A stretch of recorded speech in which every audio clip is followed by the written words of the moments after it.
বিসমিল্লাহির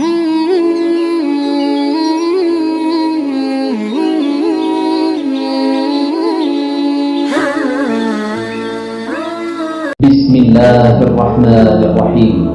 হজ কবুল হওয়ার লক্ষণ। হজ কখন কবুল করা হয়? হজের আমল সম্পাদনের জন্য সময় দিনক্ষণ নির্ধারিত আছে, কিন্তু হজ কখন কবুল করা হয় তার জন্য কোনো সময় নির্ধারিত নেই। দুটো বিষয় মনে রাখা জরুরি। এক, কোনো আমল সহিহ হওয়া। দুই, আমলটি কবুল হওয়া। দুটি সম্পূর্ণ ভিন্ন ভিন্ন জিনিস।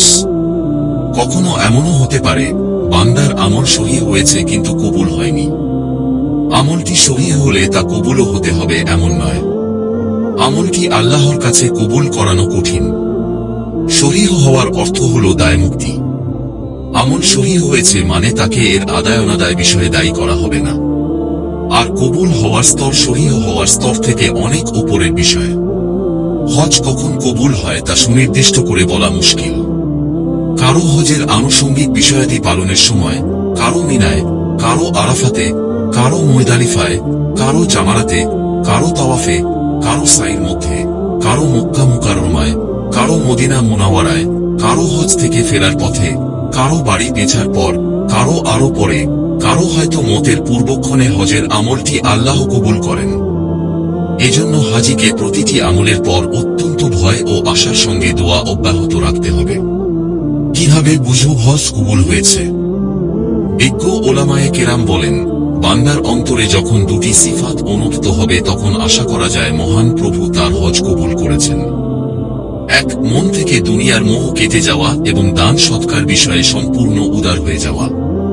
দুনিয়ার কোনো বিষয় আর তাকে আকৃষ্ট করে না। সর্বদা নির্মল নিষ্পাপতা ও উদারতার সঙ্গে থাকাটাই তার কাছে আনন্দময় মনে হয়। দুই, বাইতুল্লাহর সামনে উপস্থিত অবস্থায় মনের ভেতর যে অবস্থা বিরাজমান ছিল, সেই আহরিত সুখ ও অনুভূতি মনের ভেতর সর্বদা জাগ্রত থাকে। তাই উলামায়ে কেরাম বলেন, যদি কারো এমন হয় বাইতুল্লাহর সামনে মনের যে আবেগ ছিল, ভেতরে যেসব সংকল্প তৈরি হয়েছিল, সেই আবেগ ও ওয়াদা পালনের গুরুত্ব এখন আর মনের ভেতর নেই, তাহলে বুঝতে হবে হজ থেকে হাজির অর্জিত বরকত বিদায় হয়ে গেছে। এজন্য একজন হাজিকে আমৃত্যু সাবধান এবং খুব সচেতন থাকতে হবে, যেন কোনো বদামল তার হজকে বিনষ্ট না করে। আর এর আরেকটি কারণ হল হাজির পেছনে নিয়োজিত শয়তানের নানা চক্রান্ত। হজের কারণে হাজির ওপর শয়তান খুব চটে যায়। সে নিজের সর্বশক্তি ব্যয় করে হাজির অর্জিত সব বরকত ভুলুণ্ঠিত করার মরণ কামড় দিয়ে বসে থাকে। হজ পরবর্তীতে হাজির করণীয় কি?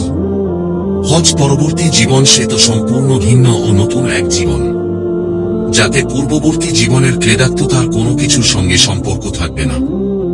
হজ থেকে ফিরে আসার পরেও যেন হাজিদের মাঝে এই হজে অর্জিত পবিত্র ও পুণ্যের অনুভূতি পরিপূর্ণভাবে বিরাজমান থাকে। আমাদের মুরব্বীদের দেখতাম হজ থেকে ফিরে এসে তারা আল্লাহর জন্য পরিপূর্ণভাবে নিবেদিত হয়ে যেতেন।